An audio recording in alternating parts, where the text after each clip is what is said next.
Hi hello ನಮಸ್ಕಾರ, welcome back to my YouTube channel. Hope ಎಲ್ಲರೂ ಚೆನ್ನಾಗಿದ್ದೀವಿ ಅಂತ ಅಂದ್ಕೊಂಡಿದ್ದೀನಿ. ನಾನು ಸೂಪರ್ ಆಗಿದ್ದೀನಿ. ಇನ್ನೂ ಯಾವೆಲ್ಲ ನನ್ನ ಚಾನಲ್ಗೆ ಸಬ್ಸ್ಕ್ರೈಬ್ ಆಗಿಲ್ಲ ಸಬ್ಸ್ಕ್ರೈಬ್ ಮಾಡ್ಕೊಳ್ಳಿ. ಹಾಗೆ ಪಕ್ಕದಲ್ಲಿ ಕಾಣೋ ಬೆಲ್ ಬಟನ್ ಕೂಡ ಕ್ಲಿಕ್ ಮಾಡಿ. ಟೈಮ್ ಈಗ 6 ಗಂಟೆ, ಆದರೆ ಪೂಜೆ ಮುಗಿದೋಗಿದೆ.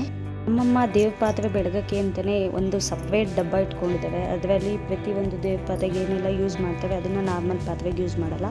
ಆ್ಯಂಡ್ ಬೆಳ್ಳಿ ಪಾತ್ರೆಗಳನ್ನ ತೊಳೆಯೋಕ್ಕೆ ಬಿಸಿನೀರಿಗೆ ಯೂಶನ್ ಹಾಕಿರ್ತಾರೆ. ಅಮ್ಮಂಗೆ ಸ್ವಲ್ಪ ಹುಷಾರಿಲ್ಲ, ಹಂಗಾಗಿ ಎಲ್ಲ ಕೆಲಸನೂ ಕೂಡ ಒಂದೇ ದಿನ ಮಾಡ್ಕೊಳಕ್ಕಾಗಲ್ಲ ಅಂತ ನಿನ್ನೆ ಅಂದರೆ ಗುರುವಾರ ದೇವ್ರ ಮನೆಯೆಲ್ಲ ಕ್ಲೀನ್ ಮಾಡಿಕೊಂಡು ರೆಡಿ ಮಾಡ್ಕೋತಾ ಇದ್ದಾರೆ. ದೇವ್ರ ಮನೆ ನೆಲ ಒರೆಸೋಕ್ಕೆ ಬೇರೆ ನೀರು, ದೇವ್ರ ಫೋಟೋ ಒರೆಸೋಕ್ಕೆ ಬೇರೆದು, ಮತ್ತು ದೇವ್ರ ಮನೆಯಲ್ಲಿ ಪೂಜಾ ಸಾಮಾನು ಇಟ್ಟಿರ್ತಲ್ಲ ಅದು ತೋರಿಸಿ. ದಂಟು ಮೆಂತ್ಯ ಒಂದೊಂದೇ ಕಡೆ ಹೆಂಗೆ ತೋರ್ಸೋಣ. ಇದು ಮೆಂತ್ಯ, ಇದು ಗರಿಕೆ ಸೊಪ್ಪು, ಇದು ದಂಟಿನ ಸೊಪ್ಪು, ಆಮೇಲೆ ತಳೋಗೆ ನಮ್ಮ ಬೀಗರು ಮನೆ ಕೊಟ್ಟು ಕಳ್ಸಿರೋದು ಸೊಪ್ಪು. ಸೊಪ್ಪು ಸೊಪ್ಪು ಸೊಪ್ಪು ಸೊಪ್ಪು ಎಷ್ಟು ರೂಪಾಯಿ ಸೊಪ್ಪು? ಸಿಟಿನಲ್ಲಿ ಇಷ್ಟು ದಪ್ಪ ಕಾಯಿ ತಗೋತೀವಿ ಅಂದರೆ ಎಷ್ಟಾಗುತ್ತೆ? ಇದಕ್ಕೊಂದು 60 ರಿಂದ 70 ರೂಪಾಯಿ. 70 ರೂಪಾಯಿಗೆ ನಿಜ ಸಿಗುತ್ತೆ ಇಷ್ಟು? 70 ರೂಪಾಯಿ ಕಾಯಿ ಒಂದು ಕೆಜಿ ಬರುತ್ತೆ ಕಣ. ಅದು 1 ಕೆಜಿ ಇದೆಯಂತೆ ಒಂದು ಕಾಯಿ. ನಮ್ಮ ತೋಟದಲ್ಲಿ ನಮ್ಮನೆಯವರು 6 ತಿಂಗಳಿಗೆ ಇಲ್ಲ ವರ್ಷಕ್ಕೊಂದ್ಸಲ ಉಪ್ಪು ಏನೇನೋ ಹಾಕಿ, ಕೋಳಿ ಗೊಬ್ಬರ, ಉಪ್ಪು, ತಿಪ್ಪೆ ಗೊಬ್ಬರ ಎಲ್ಲನೂ ಹಾಕಿ ತೆಂಗಿನ ತೋಟ ಎಲ್ಲ ನೀಟ್ ಮಾಡಿದ್ದಾರೆ. ಸೊ ಒಂದೊಂದು ಕಾಯಿ ಕಮ್ಮಿ ಅಂತ ಅಂದರೂ 1 ಕೆಜಿ ಇದೆಯಂತೆ. ಇದು ನಮ್ಮ ತೋಟದ ತೆಂಗಿನಕಾಯಿ ಸೈಜ್. ಕಳ್ಸಕ್ಕೆ ಕಾಯಿ ಅಂದರೆ ಉದ್ದ ಇರೋದು ಅಂತನಾ? ಸಂಜೆ ಊರಿಂದ ಸ್ವಲ್ಪ ಕಾಯಿ ಎಲ್ಲ ತರಿಸಿದ್ವಿ. ಆ್ಯಂಡ್ ಸಂಜೆನೇ ಅಮ್ಮ ಹೋಗಿ ಶಾಪಿಂಗ್ ಎಲ್ಲ ಮಾಡ್ಕೊಂಡ್ಬಂದಿದ್ರು. ಗಂಜಲೂ ದುಡ್ಡು ಕೊಟ್ಟು ತೊಗೊಳ್ಳೋ ಪರಿಸ್ಥಿತಿ ಬಂದುಬಿಟ್ಟಿದೆ. ಗುರು ಹತ್ಲಾಗಿ ಬೆಳ್ಳಿ ಪೂಜೆ ಸಾಮಾನೆಲ್ಲ ತೊಳೆದು ನೀಟಾಗಿ ಇಟ್ಕೊಂಡಿದ್ದಾರೆ. ಬೆಳಗ್ಗೆ ಬೇಗ ಎದ್ದು ಪೂಜೆ ಮಾಡೋಣ ಅಂತ. ಇದು ನಮ್ಮ ಏರಿಯಾದಲ್ಲಿ ಜನಗಳ ಕ್ರೌಡ್. ಹಬ್ಬ ಬಂತು ಅಂತ ಹೇಳಿದ್ರೆ ಯಾವಾಗಲೂ ಮಾವಿನ ಎಲೆ, ಬಾಳೆ ಎಲೆ ಎಲ್ಲ ಹಂಗೆ ಬಿಸಾಕ್ತಿರ್ತಾರೆ. ಬಟ್ ಹಬ್ಬದ ಸೀಸನ್ನಲ್ಲಿ ಅದಕ್ಕಿರೋಷ್ಟು ಬೆಲೆ ಯಾವುದಕ್ಕಿರಲ್ಲ ಅಲ್ವಾ? ನಮಸ್ಕಾರ, ಎಲ್ರಿಗೂ ಕೂಡ ವರಮಹಾಲಕ್ಷ್ಮಿ ಹಬ್ಬದ ಹಾರ್ದಿಕ ಶುಭಾಶಯಗಳು. ಆ ದೇವಿ ಎಲ್ಲರಿಗೂ ಒಳ್ಳೇದನ್ನ ಮಾಡಲಿ, ಆಯಸ್ಸು, ಆರೋಗ್ಯ, ಅಂತಸ್ತು ಎಲ್ಲವನ್ನ ಕರುಣಿಸ್ಲಿ ಅಂತ ಹೇಳ್ತಾ ನಾನು ಅನ್ಕೊತೀನಿ. ಏನಪ್ಪ ಅಂತ ಹೇಳಿದ್ರೆ, ಈಗ ತುಂಬ ಗ್ರ್ಯಾಂಡಾಗಿ ಪೂಜೆ ಮಾಡಬೇಕು ಅಂತ ಏನೂ ಹೇಳಲಿಕ್ಕಾಗಲ್ಲ. ಯಾಕೆಂದರೆ ಅವ್ರವ್ರ ಅನುಕೂಲಕ್ಕೆ ಈಗ ಮಿಡಲ್ ಕ್ಲಾಸ್ ನಮ್ಮಂಥವರೆಲ್ಲ ತುಂಬ ಗ್ರ್ಯಾಂಡಾಗಿ ಪೂಜೆ ಮಾಡೋಕ್ಕಾಗಲ್ಲ. ಸೊ ಸಿಂಪಲ್ಲಾಗಿ ನಮ್ಗೆ ಎಷ್ಟು ಅನುಕೂಲ ಆಗುತ್ತೆ ಅಷ್ಟು ಪೂಜೆ ಮಾಡ್ತೀವಿ.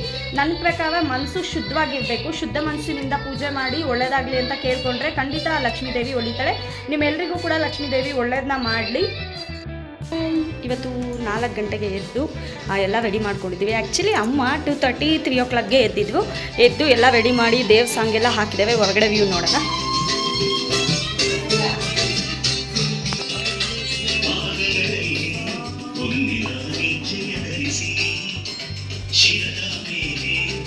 ಇನ್ನು ಬೆಳಕಾಗಿಲ್ಲ.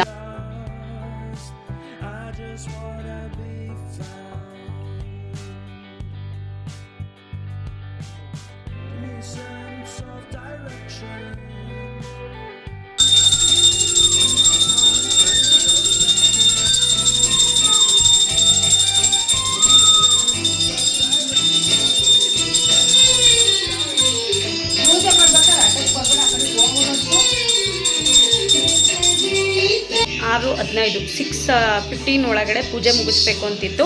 ಹಾಗೆ ವರಮಹಾಲಕ್ಷ್ಮಿ ಹಬ್ಬದ ದಿನ ಮುತ್ತೈದೆಯರಿಗೆ ಅರಿಶಿನ ಕುಂಕುಮ ಕೊಡಬೇಕು ಅಂತಾರೆ. ಬಟ್ ಸಿಟಿನಲ್ಲಿ ಯಾರು ಜಾಸ್ತಿ ಬರಲ್ಲ. ಹಾಗಾಗಿ ನಮ್ಮಮ್ಮ ನನಗೆ ಅರಿಶಿನ ಕುಂಕುಮ ಕೊಟ್ಟರು, ನಾನು ನಮ್ಮಮ್ಮಂಗೆ ಕೊಟ್ಟೆ. ಹಾಗೆ ಪಾಪಕ್ಕೆ ಸ್ನಾನ ಮಾಡಿಸೋ ಆಂಟಿ ಬರ್ತಾರೆ, ಅವರಿಗೊಬ್ಬರಿಗೆ ಅಲ್ಲಿಗೆ 3 ಜನ ಮುತ್ತೈದೆಯರಿಗೆ ಕೊಟ್ಟಂಗೆ ಆಗುತ್ತೆ. ಆ್ಯಂಡ್ ನಮ್ಮಮ್ಮನ ಹತ್ರ ಆಶೀರ್ವಾದ ತೊಗೊಂಡೆ. ಶಾಪಿಂಗ್ ಎಲ್ಲ ಮುಗೀತು ಹಬ್ಬದ್ದು?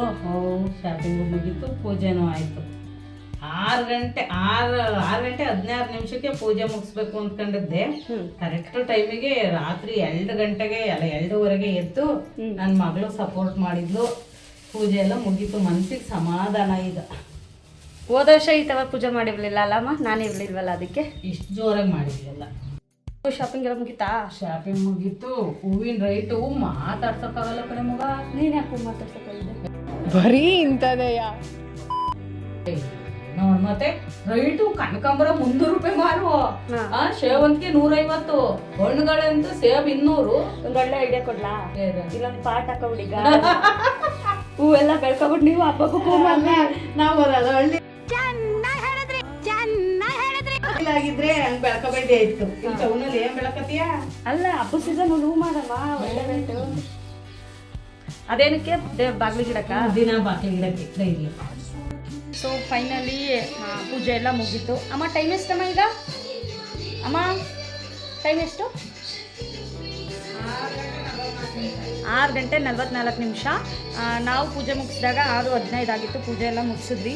ಸೊ ಸಿಕ್ಕಾಬಟ್ಟೆ ಹೊಟ್ಟೆ ಹಸಿತಿತ್ತು. ಅದಕ್ಕೆ ನಮ್ಮಮ್ಮ ದೇವ್ರಿಗೆ ಇಟ್ಟಿದ್ದು ಬಿಟ್ಟು ಸಪ್ರೇಟ್ ಹ್ಯಾಪಲ್ಲಿತ್ತು, ಅದನ್ನು ಕೊಟ್ಟಿದ್ದಾರೆ ತಿಂತೀನಿ.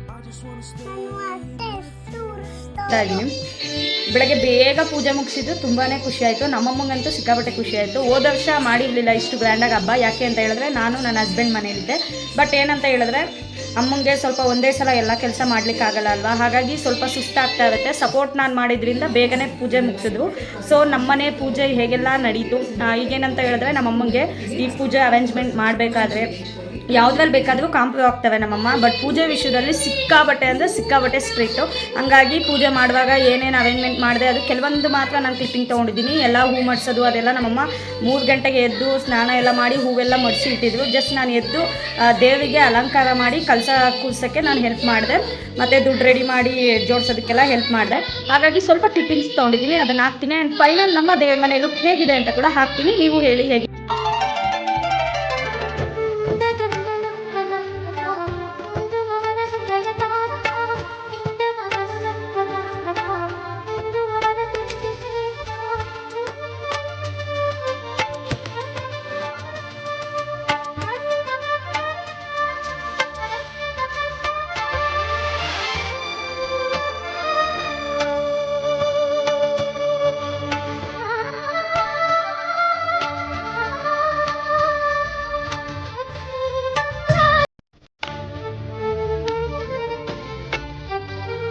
ನಮ್ಮಮ್ಮ ಅನ್ಕೊಂಡಿದ್ದ ಟೈಮಿಗೆ ಪೂಜೆ ಎಲ್ಲ ಮುಗಿಸಿ ಆರಾಮಾಗಿ ಕೂತಿದ್ದೀವಿ. ನಮ್ಮಮ್ಮಂಗೆ ಸುಮ್ಮನೆ ತಮಾಷೆ ಮಾಡ್ತಾ ಇದ್ದೆ. ಒಂದು ಕಡೆಯಿಂದ ನಮ್ಮನೆಗೆ ನಮ್ಮಮ್ಮನೇ ದೇವತೆ. ಆ ದೇವತೆಯಿಂದ ದೇವಿಗೆ ಇವತ್ತು ಸಕ್ಸಸ್ಫುಲ್ಲಾಗಿ ಪೂಜೆ ಆಗೋಯ್ತು. ಕಿಲ್ ಕುತ್ಕೊಂಡು ತಿಂತೀವ ರೋಡ್ ಸೈಡು. ನಮ್ಮ ತೋಟದಲ್ಲಿ ಕುತ್ಕೊತೀನಿ. ಅದಕ್ಕೆ ಮನೇಲಿ ಹೆಣ್ಮಕ್ಳು ಇರ್ಬೇಕು ಅನ್ನೋದು. ಪಟಾಪಟ್ ಮಾಡಿ ಹಾಕ್ತೀರಾ. Thank you. ಮನೇಲಿ ಹಬ್ಬದ ಸ್ಪೆಷಲ್ಲು ಇವತ್ತು ಕೋಸಂಬರಿ, ಗೀ ರೈಸು, ಕುರ್ಮ ಆ್ಯಂಡ್ ಪಾಯಸ ಆಗಿತ್ತು. ಬನ್ನಿ ಎಲ್ಲರೂ ಊಟ ಮಾಡೋಣ. ತುಂಬ ಸ್ಪೆಷಲ್. ಯಾಕೆ ಅಂದರೆ ಇವತ್ತು ನನ್ನ ಹಸ್ಬೆಂಡ್ ಜೊತೆ ನಾನು ಹಬ್ಬನ ಸೆಲೆಬ್ರೇಟ್ ಮಾಡಿದೆ. ಅದಕ್ಕೆ ಪ್ರತಿ ಹಬ್ಬಕ್ಕೂ ಮನೇಲಿರೋರು ಆದರೆ ನನ್ನ ಜೊತೆ ಇರ್ತಿರ್ಲಿಲ್ಲ, ಯಾವಾಗಲೂ ಕೆಲಸ ಅನ್ನೋರು. ಅದಕ್ಕೆ thank you so much for watching with lots of love. ಮತ್ತೆ ನೆಕ್ಸ್ಟ್ ವಿಡಿಯೋದಲ್ಲಿ ಸಿಗ್ತೀನಿ. ಅಲ್ಲಿವರೆಗೂ take care, bye, love you all.